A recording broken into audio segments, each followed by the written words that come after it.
नाज़रीन, programme hello career के साथ आप सबसे मुखातिब हूं मैं हिना जुबैर। नाज़रीन, आज का हमारा ये प्रोग्राम बेहद ख़ास है क्योंकि हम देख रहे हैं कि किस तरह से कोरोना एक बार फिर से अपने पैर पसार रहा है। कोरोना का ख़तरा बढ़ता जा रहा है और ऐसे में हम सबको एहतियात बहरहाल लाजमी है और तालीमी इदारों के लिए हमारे जो एजुकेशनल इंस्टीट्यूट हैं, कोचिंग क्लासेस हैं, उनके लिए भी कहीं ना कहीं एहतियात लाजमी है। नई गाइडलाइंस भी आ रही हैं। ऐसे में हमारे जो बच्चे हैं, चाहे वो 10th क्लास के बच्चे हों, 12th के हों या फिर ग्रेजुएशन के हमारे स्टूडेंट्स हैं या उसके बाद वाले स्टूडेंट्स, वो अपने इस वक्त का, यानी अगर वो घर में रह रहे हैं तो घर में रहकर अपने इस वक्त का कैसे इस्तेमाल कर सकते हैं, कैसे ऑनलाइन क्लासेस को वो मज़ीद बेहतर बना सकते हैं, कहाँ कहाँ पर वो मज़ीद कोचिंग हासिल कर सकते हैं। क्योंकि देखिए, अब दुनिया एक ग्लोबल विलेज में तब्दील हो चुकी है।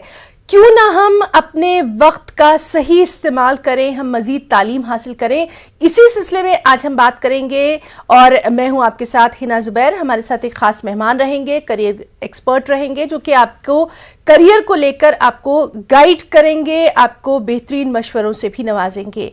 अगर अपने करियर को लेकर, किसी सब्जेक्ट को लेकर, किसी कोर्स को लेकर आपके कोई भी शुबा है तो आप बेशक हमें कॉल कर सकते हैं। टीवी स्क्रीन पर आप देख रहे हैं, हमारे साथ इस वक्त मौजूद है बहुत ही ख़ास शख्सियत, हमारे जाने पहचाने मेहमान, प्रोफेसर रेहान कानसूरी साहब, प्रो वाइस चांसलर हैं DSEU Delhi skill and entrepreneurship university से। रेहान कानसूरी साहब, एक बार फिर से आपका तहे दिल से इस्तकबाल करते हैं अपने इस खास प्रोग्राम हेलो करियर में। बहुत शुक्रिया। तो चलिए नाज़रीन, हम अपने प्रोग्राम की शुरुआत करेंगे, लेकिन अगर आप कुछ पूछना चाहते हैं तो हमारे नंबर्स जो हैं वो आपके टीवी स्क्रीन पर आपको फ्लैश होते दिख रहे हैं। आप हमें कॉल कर सकते हैं। सिर्फ एक रिक्वेस्ट है, जब आप हमें कॉल करें बराए मेहरबानी टीवी की आवाज़ बंद कर दें।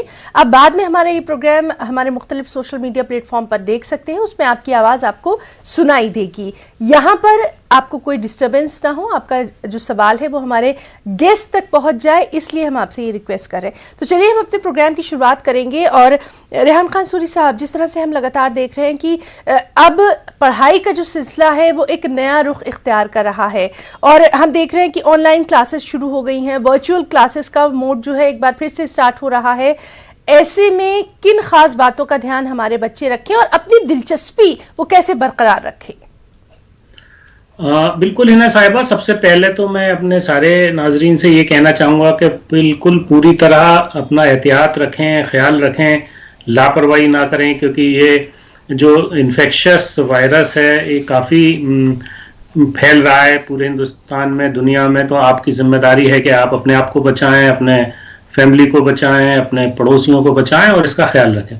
दूसरा, जिस तरह से हालात पैदा हुए हैं कि अभी तकरीबन ज़्यादातर जगह पर स्कूल्स बंद, मतलब ऑनलाइन मोड में चले गए, कॉलेजेस ऑनलाइन मोड में चले गए, उसमें हमारे स्टूडेंट्स को बहुत सारा, क्योंकि देखिए पिछले तकरीबन 1 साल से ज़्यादा हो गया, हम सब लोग तकरीबन 2 साल हो जाएंगे अब, हम लोग अपनी पढ़ाई ऑनलाइन कर रहे हैं। बहुत सारे लोग तो बिल्कुल अभी स्कूल ही नहीं गए, मतलब जैसे बहुत सारे बच्चे जैसे कॉलेज में आए कॉलेज नहीं गए, बहुत सारे बच्चे स्कूल नहीं गए, कुछ बीच में कुछ दिन क्लासेस खुली थी। लेकिन एक बात जो सबसे अहम है वो ये है कि जब ऑनलाइन क्लासेस होती हैं तो अभी हम जहनी तौर से तैयार हैं। पहले हम जहनी तौर से शायद तैयार नहीं थे इतने, लेकिन जो सबसे अहम बात है जो मैं कहना चाहता हूँ, मैंने काफ़ी एक्सपीरियंस किया है कि अभी भी हम लोगों ने अपने आप को पूरी तरह तैयार नहीं किया ऑनलाइन क्लासेस को, कि जो फायदा होता है या जो उससे हमें एक रियल एजुकेशन मिलती है वो लेने के लिए। तो मेरा यहाँ पर सजेशन सबसे पहले टीचर्स के लिए है। देखिए, स्टूडेंट्स के लिए तो मैं जरूर बताऊंगा ही, लेकिन मैं सबसे पहले यहाँ टीचर्स को एड्रेस करना चाहता हूँ इस फोरम से आपके, कि टीचर्स, बहुत सारे हमारे टीचर्स ने बड़े अच्छे काम किए इस दौरान। बहुत सारे टीचर्स ने नई चीजें निकाली, कितना बड़े इनोवेटिव वेज निकाले पढ़ाने के। लेकिन एक बड़ी तादाद ऐसे टीचर्स की भी है जिन्होंने अपने आप को ये समझ लिया कि अब ठीक है, बस जो हो रहा है इसमें कुछ नहीं हो सकता। उनकी बहुत पॉजिटिव सोच नहीं रही इसको लेके, और वो बिल्कुल जो कहते हैं ना, खाना पूरी करने के एतबार से और सिर्फ अपने काम को ये कि हाँ जी मैं क्लास हो रही है, बस अटेंडेंस लग रही है और नोट्स दिए जा रहे हैं, उसको ही वो करते रहे। और बहुत सारे ऐसे टीचर्स अभी भी मौजूद हैं जिन्होंने इन टेक्नोलॉजीज को, जो खासतौर से डिफरेंट प्लेटफॉर्म्स हैं जिसके थ्रू क्लासेस ली जाती हैं, बहुत सारे स्कूल्स ने अपने आप को पूरे तरह से ट्रांसफॉर्म कर लिया, वो पूरे लर्निंग मैनेजमेंट सिस्टम पे शिफ्ट हो गए, या पूरी तरह से उन्होंने अपने अपने कंटेंट को शिफ्ट कर लिया। पिछले 1 साल में बहुत तब्दीली आई है, लेकिन अभी भी एक बहुत बड़ी तादाद ऐसी है जिसने अपने आप को बिल्कुल बदला नहीं। ये बहुत ही कहते हैं ना, बड़ी फिक्र की बात है, कंसर्न की बात है। मैं सभी तमाम टीचर्स से कहना चाहता हूं कि आपको अपने आप को तैयार करना होगा, अपने गैजेट्स को तैयार करना होगा, अपने आप को अपडेट करना होगा। देखिए इन प्लेटफॉर्म्स ने जो अभी प्लेटफॉर्म्स हैं जिसके थ्रू हम बहुत सारी क्लासेस लेते हैं, और देखिए इसका फायदा ये है कि आज हम ये टीवी शो भी इस प्लेटफॉर्म के थ्रू कर रहे हैं, तो इसका जो सबसे बड़ा बेनिफिट है कि ये आपको सीखना होगा। देखिए अभी भी हम बहुत बेसिक इसके फीचर्स जानते हैं, जैसे कनेक्ट करना, इसका कैमरा ऑन करना, कैमरा ऑफ करना, इतना जानते हैं, और इससे थोड़ी एक आध चीज और जानते हैं। लेकिन इसमें भी बहुत सारे फीचर्स हैं। मुझे लगता है कि हमारे टीचर्स को सबसे पहले उन सारे फीचर्स को एक प्रोफेशनल ट्रेनिंग, अगर आपको लगता है कि बहुत ज्यादा पैसे खर्च करने की जरूरत नहीं है, तो हर यूट्यूब पर और इंटरनेट पर बहुत सारी फैसिलिटीज हैं। इसके अलावा जो इसके प्लेटफॉर्म की जो कंपनीज हैं, उनके अपने काफी हेल्पलाइन, हेल्प डेस्क, और उनकी बहुत सारी इस तरह की वीडियोस हैं जिस पे जाके आप सीख सकते हैं।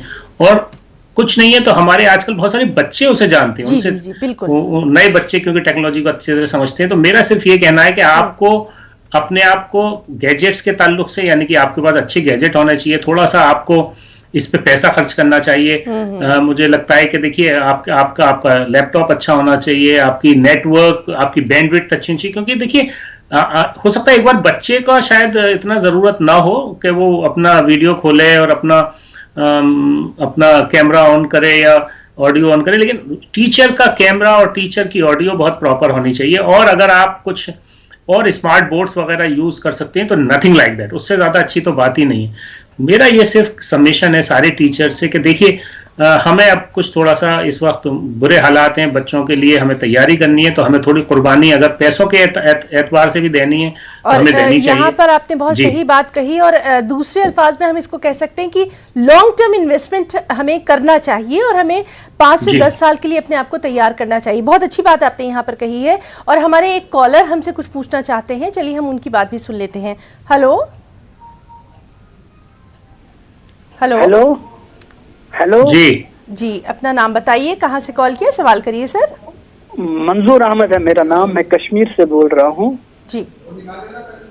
मुझे प्रोफेसर साहब से ये पूछना है कि मेरी बेटी, उसने नीट का एग्जाम दिया था जी, आगे क्या करना चाहिए उसको?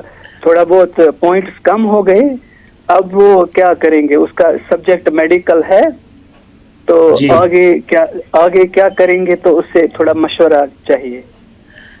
देखिए हम एक बार आपको बताएं कि नीट अगर किसी वजह से क्वालिफाई बच्ची नहीं कर पाई है, या कहीं आप जहां एमबीबीएस वगैरह में एडमिशन चाहते हैं वहां नहीं हो पाया है, तो बिल्कुल परेशान होने की जरूरत नहीं। आपके पास बहुत सारे ऑप्शन बचते हैं। मेरा अपना सजेशन ये है कि हमारी यूनानी पैथी भी एक बहुत अहम पैथी है, उसको भी टेकअप कर सकते हैं, जिसको बीओएमएस कहते हैं आप।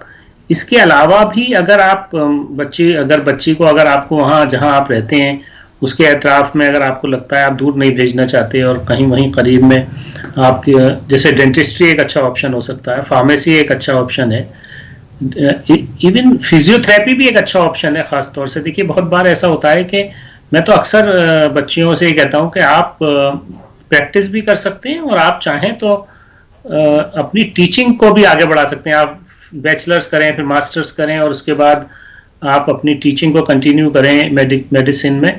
तो ये ऑप्शंस बहुत सारे हैं। वरना अगर बच्ची का इंटरेस्ट किसी रिसर्च साइज में है तो बायोटेक्नोलॉजी एक बहुत अच्छा ऑप्शन हो सकता है। बीएससी और एमएससी करके रिसर्च में जा सकते हैं। इस तरह के ऑप्शंस जरूर देखने चाहिए, मुझे लगता है। वरना और बहुत सारे ऑप्शंस हैं, इसमें बच्चों का थोड़ा इंटरेस्ट भी जरूर देखना चाहिए। बच्ची का क्या इंटरेस्ट है, थोड़ा उससे बात करें। और क्योंकि देखिए मेडिसिन में अभी काफ़ी स्कोप डेवलप हुआ है, ख़ास तौर से अगर आप देखें तो हेल्थ केयर में अपने आप में एक पूरा कहते हैं ना पैरामेडिक्स भी एक अपने आप में बहुत बड़ा एक एरिया है जिसको आप टेकअप कर सकते हैं। लेकिन बच्ची का इंटरेस्ट, बच्चे का जो भी बच्चा है उसका इंटरेस्ट भी बहुत मैटर करता है। और मुझे लगता है कि अगर उसको प्रैक्टिसिंग में डॉक्टर मतलब मेडिसिन में ही जाना है तो एमबीबीएस एक ऑप्शन है ही, लेकिन उसके अलावा हमारे पास ये होम्योपैथी और यूनानी पैथी भी अच्छे ऑप्शंस हैं। जी बिल्कुल, और मुझे पूरी उम्मीद है कि हमारे कॉलर को उनके सवाल का जवाब मिल गया होगा। बहुत शुक्रिया उनका कॉल करने के लिए, आपका भी बहुत शुक्रिया जवाब देने के लिए। चलिए बात करने की कोशिश करते हैं अपने एक और कॉलर से। हेलो। हेलो जी, अपना नाम बताइए, कहाँ से कॉल किया, सवाल करिए। हाँ, कुछ मिनट से मैं बोल रही हूँ। सवाल करिए मैम। हाँ, ये 10th में पढ़ रहा था, अभी 11th में आ गया, तो ये कॉमर्स लेना चाहता है, तो कैसा रहेगा इसके लिए? अगर बच्चे का कॉमर्स का इंटरेस्ट है तो कॉमर्स में काफी एरियाज आगे चल के होते हैं, लेकिन थोड़ा सा समझने की जरूरत होगी। देखिए आजकल फाइनेंशियल मैनेजमेंट मुझे लगता है बहुत कम लोग अच्छी तरह समझ पाते हैं, और फाइनेंशियल मैनेजमेंट में बहुत ज्यादा अच्छा स्कोप है, ग्रोथ भी बहुत होती है। और एक मुझे लगता है कि जहां तक मेरा अपना मैंने जो देखा है, काफी कम लोग हैं जो फाइनेंशियल मैनेजमेंट की तरफ जाते हैं। तो कॉमर्स से शुरुआत करें, अकाउंटिंग में भी जा सकते हैं, लाइक चार्टेड अकाउंट वगैरह की तरफ भी जा सकते हैं, लेकिन आप अपना बच्चे को अगर डेवलप अभी से करें कि उसको फाइनेंशियल मैनेजमेंट में जाना है, तो एक बहुत बड़ा कह सकते हैं कि बड़ा उसका अच्छा स्कोप है। और बिल्कुल अगर बच्चे का इंटरेस्ट हो जरूर कॉमर्स दिलाएं आप, लेकिन उसको प्रॉपर गाइड करें कि आगे चल के उसे क्या करना है। बिल्कुल, और बहुत शुक्रिया हमारे कॉलर का हमें कॉल करने के लिए। और चलिए अब हम रेहान खान सूरी साहब से एक और बात जानना चाहेंगे। सर, आपने टीचर्स के लिए बहुत अच्छी बात कही, गाइडलाइंस की बात आपने कही, और उनको टेक्नोलॉजी के साथ किस तरह से अपने आप को आगे बढ़ाना है उसकी बात कही। हम आपसे ये भी जानना चाहेंगे, यही वो वक्त है जब बच्चे घर में बैठकर ऑनलाइन दूसरे कोर्सेज भी कर सकते हैं, अपनी एडिशनल क्वालिफिकेशन बढ़ा सकते हैं, या कुछ स्किल के कोर्सेज भी वो कर सकते हैं। इस मामले को लेकर इस पूरे जो उनका वक्त है वो किस तरह से अच्छा उनका वक्त जो है आगे उनको उनके करियर में उनको हेल्प करे, इसके लिए आप कुछ जरूर यहाँ पर गाइड करिए सर। देखिए बिल्कुल बहुत अच्छा आपने सवाल किया है ना साहिबा। देखिए ये वक्त ऐसा है जब बच्चे बहुत कुछ कर सकते हैं। अभी अगर आप देखें तो न्यू एजुकेशन पॉलिसी की जो गाइडलाइंस में आता है कि आप अगर जो बच्चे कॉलेज यूनिवर्सिटी में पढ़ रहे हैं वो भी 10% आप ऑनलाइन कोर्सेज कर सकते हैं, उसमें एक ऑप्शन है। तो डिपेंड करता है यूनिवर्सिटी टू यूनिवर्सिटी आपके यहाँ क्या प्रोविजंस हैं, लेकिन इसमें बहुत अच्छा है कि जो हमारे बहुत सारी ऐसी साइट्स हैं जहाँ पर बड़े अच्छे अच्छे कोर्सेज हैं, जैसे कोर्सेरा है, एडेक्स है, इसके अलावा हमारे पास NPTEL है, हमारे पास स्वाम है। ये हमारे सरकार के अपने पोर्टल्स हैं जहां पर कोर्सेज होते हैं, उनमें आप क्रेडिट बेस्ड कोर्सेज भी कर सकते हैं और बड़ी अच्छी लर्निंग है। उसके अलावा मुझे लगता है आपको अपनी सॉफ्ट स्किल्स पे काम करना चाहिए, कम्युनिकेशन स्किल्स पे काम करना चाहिए। आप कोई फॉरेन लैंग्वेज सीख सकते हैं इस टाइम में, बड़ी अच्छा, ये भी आपको बहुत हेल्प करेगा। उसके अलावा डिजिटल स्किल्स पे बहुत काम कर सकते हैं, आपको अपनी कंप्यूटर स्किल्स को डेवलप करना चाहिए। अगर एनालिटिकल स्किल्स पे कोई काम कर रहे हैं, जैसे डेटा एनालिस्ट का काम है या रिसर्च एनालिस्ट वाले जो आपकी बहुत सारी स्किल सेट है, उस पर आप लर्न कर सकते हैं। बहुत सारे टूल्स आप मतलब जो सॉफ्टवेयर टूल्स होते हैं वो सीख सकते हैं। इस तरह की आपको, और बहुत सारे बच्चे सर्टिफिकेशंस कर सकते हैं, जो जैसे आप किसी फील्ड में पर्टिकुलर जाना चाहते हैं, उसमें काफी ऑनलाइन सर्टिफिकेशंस होती हैं, उनकी ट्रेनिंग्स होती है, वो प्रिपेयर कर सकते हैं, क्योंकि आपके पास वक्त है। वक्त मतलब आप, क्योंकि अब देखिए हमारे पास पाबंदी है कि हम कहीं जा नहीं सकते आजकल। जैसे दिल्ली में देखें तो 2 दिन कर्फ्यू लगा हुआ है, रात में आप कहीं नहीं जा सकते, तो आपके पास जाहिर है आपका मूवमेंट जब कम है तो आपके पास वक्त ज्यादा होता है। और मुझे लगता है इसका खूब इसका इस्तेमाल करना चाहिए। और क्योंकि देखिए आने वाले वक्त में एकदम जैसे ही अल्लाह करे कि ये जैसे पेंडेमिक खत्म होगा, उम्मीद की जा रही है कि 22 के आखिर तक ये खत्म हो जाएगा, तो 23 में आपके पास बहुत एम्पल अपॉर्चुनिटीज आएंगी। तो वो लोग आगे बढ़ेंगे जिनकी नॉलेज बेस अच्छा होगा, जिनकी लर्निंग्स होंगी। तो उस वक्त आप उस वक्त के लिए अपने आप को तैयार करना शुरू करिए, क्योंकि 1 साल बाद आपके पास क्या क्या होगा, अगर अभी आप उसे एक्वायर कर लेते हैं तो आप बहुत सारे लोगों से आगे निकल जाएंगे। यही समझने का वक्त है। इसमें अपने आप को बिल्कुल भी वक्त खराब ना करें, क्योंकि अभी आप ये सोच रहे हैं मैं फ्री हूं, मुझे कहीं कुछ नहीं जाना, तो मैं सोता हूं। तो अपना शेड्यूल जरूर बनाइए। देखिए एक तो सबसे पहला शेड्यूल जरूर तैयार करें। सुबह उठ के जो आपका शेड्यूल है बिल्कुल तैयार हो, नहाए धोएं और बैठें। एक प्रॉपर जगह बनाएं अपने बैठने की, जहां ऑनलाइन आपकी क्लासेस होती हैं, इसको प्रॉपरली करें। ये मेरा सजेशन है कि इसको अवॉइड करें कि आप बिस्तर में बैठ के क्लास कर रहे हैं। उससे आपकी बहुत ज्यादा, देखिए इस क्लास को इज्जत दीजिए, आप पढ़ाई को इज्जत दीजिए, पढ़ाई आपके पास खूब अच्छी तरह से आएगी। जैसे कहते हैं ना, आप जब किसी को ज्यादा इज्जत देते हैं तो वो खुशी खुशी आपके पास आता है खूब। इसी तरह से पढ़ाई को भी आप खूब रेस्पेक्ट करिए, लर्निंग को रेस्पेक्ट करिए। मुझे पूरी उम्मीद है कि हमारे जो नाज़रीन आज का हमारा खास तौर पर ये प्रोग्राम देख रहे हैं, इसीलिए हमने आज इस मौजू का सिलेक्शन किया है, इस मौजू को हमने चुना है क्योंकि रेहान खान सूरी साहब इस मामले पर बेहतर आपको गाइड कर सकते हैं। उन्होंने कितने अच्छे तरीके से आपको बताया कि अगर आप अपने दिन की शुरुआत अच्छे से करेंगे तो फिर आपका आगे जो मुस्तकबिल है वो भी संवर सकता है। सिर्फ आपको जरूरत है छोटी सी एक गाइडेंस की, और सबसे ज्यादा अहम यहां पर यह है कि आपको अपना एक पूरा तरीक़ेकार जो है वो आगे किस तरह से लेके जाना है, और इसलिए हमारा ये खास प्रोग्राम भी है। चलिए बात करने की कोशिश करेंगे अपने एक और कॉलर से। हेलो हेलो, अस्सलाम वालेकुम।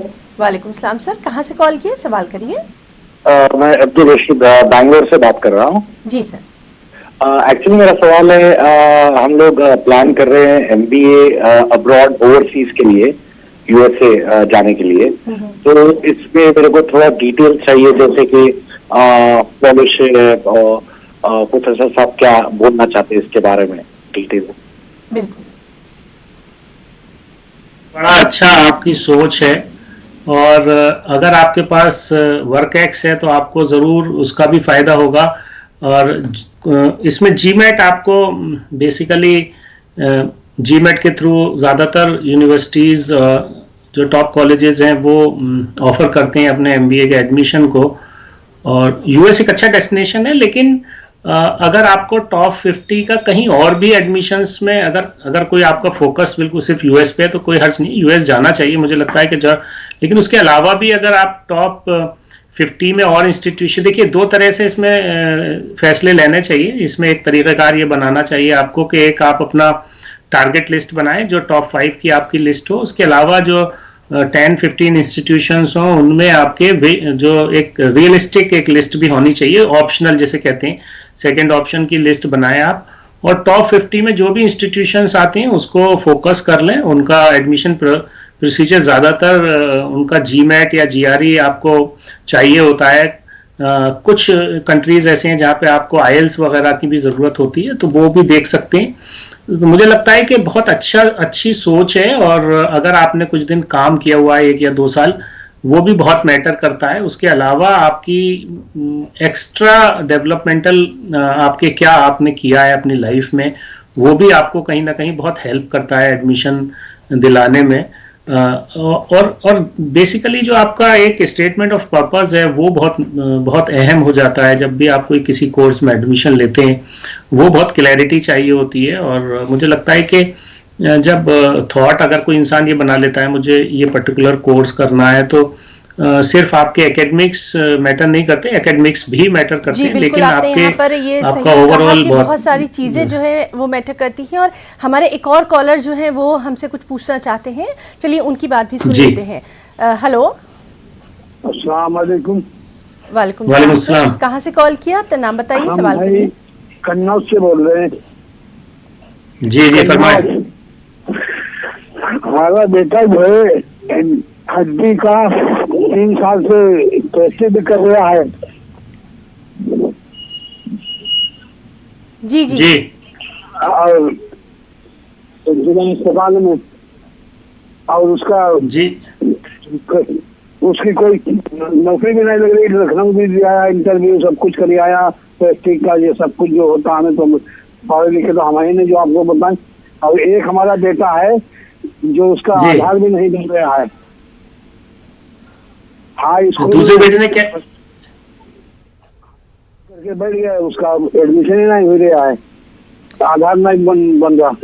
आप किस कोर्स के ताल्लुक से जानना चाहते हैं? अच्छा, पढ़ाई के ताल्लुक से? साहिबा, मैंने जो समझा है मैं थोड़ा सा जवाब दे देता हूँ। जी क्योंकि टाइम हमारे पास कम है। देखिए, बहुत शुक्रिया कन्नौज से फोन करने के लिए। और आपने जो बात कही, हम सबसे पहले तो ये बताना चाहेंगे कि थोड़ा सा आप अपने बच्चों को सजेस्ट करें कि अपना करियर, मतलब अपना आगे क्या उन्हें करना है उसको क्लियर कर लें। जो मुझे समझ में आया, शायद फिजियोथेरेपी का कोर्स आपके बेटे कर रहे हैं किसी अस्पताल से, और जहां तक मैं समझा हूँ शायद डिप्लोमा प्रोग्राम है।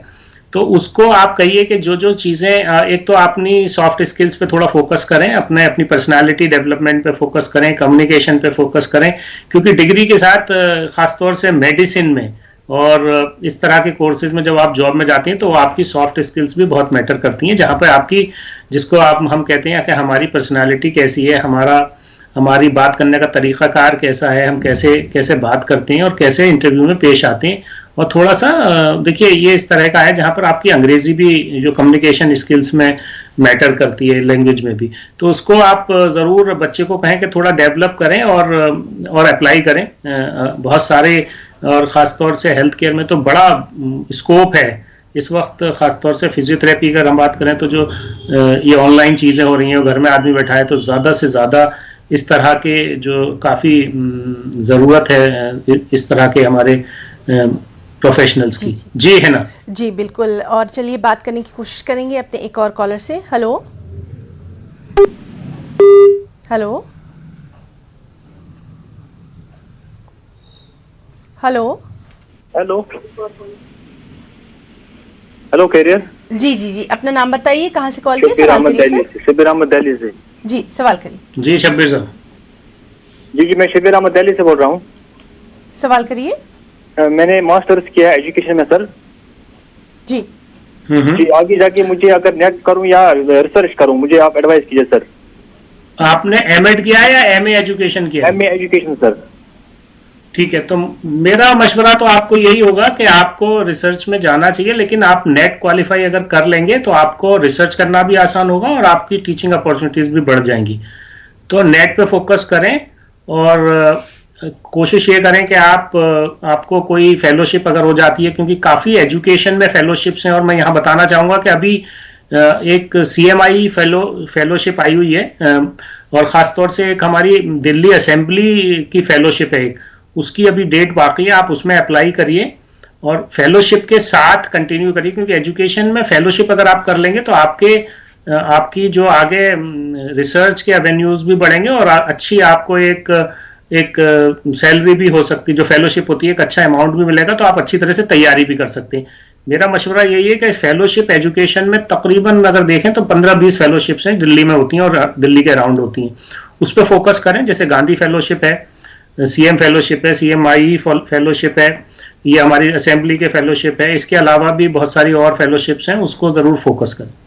जी बहुत शुक्रिया सूरी साहब आपका भी इस जवाब के लिए, और हमारे कॉलर का भी हमें कॉल करने के लिए बहुत बहुत शुक्रिया। चलिए बात करने की कोशिश करते हैं एक और कॉलर से। हेलो हेलो जी, अपना नाम बताइए, सवाल करिए सर।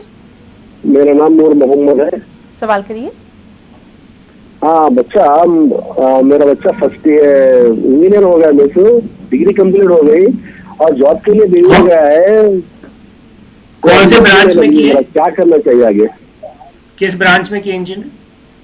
वो इधर खंडरे कॉलेज बल्कि सी। इंजीनियरिंग कौन सी ब्रांच में की है? Civil, mechanical, electrical? Mechanical sir. Mechanical. देखिए मैकेनिकल के बाद अभी जो स्कोप आपको मिलता है वो खासतौर से अगर देखें तो जो MCAD है हमारा मैकेनिकल, जितनी CAD और CNC की जो टेक्नोलॉजी है उसमें या तो वो कोई कोर्स करें, वरना मैकाट्रॉनिक्स एक अच्छा स्कोप हो सकता है। थोड़ा सा बच्चे को कहिए कि क्योंकि अभी ऑटोमोबाइल में थोड़ा क्राइसिस है, मतलब नंबर ऑफ जॉब्स कम है, तो थोड़ा सॉफ्ट पार्ट पे यानी कि सॉफ्टवेयर टूल्स पे थोड़ा फोकस करेंगे तो उनको जल्दी नौकरी मिलने का चांस हो जाएगा। और इस तरह की लर्निंग भी अगर कर लें, कुछ जैसे खासतौर से जो सॉलिड मॉडलिंग के कुछ टूल्स हैं, अगर वो कर लेंगे तो उनको हेल्प मिलेगी नौकरी मिलने में खास सूरी साहब। और जिस तरह से लगातार आप गाइड कर रहे हैं और हमारे तमाम जो नाज़रीन हैं उनका भी यहाँ पर कॉल करने के लिए शुक्रिया। वक्त अब हमें बिल्कुल इजाज़त नहीं दे रहा, लेकिन आपने जो कीमती वक्त हमारे तमाम नाज़रीन को दिया है, हम उसके लिए बहुत बहुत आपका शुक्रिया अदा करना चाहेंगे। नाज़रीन, प्रोग्राम हेलो करियर में आज के लिए फ़िलहाल इतना ही। आदाब।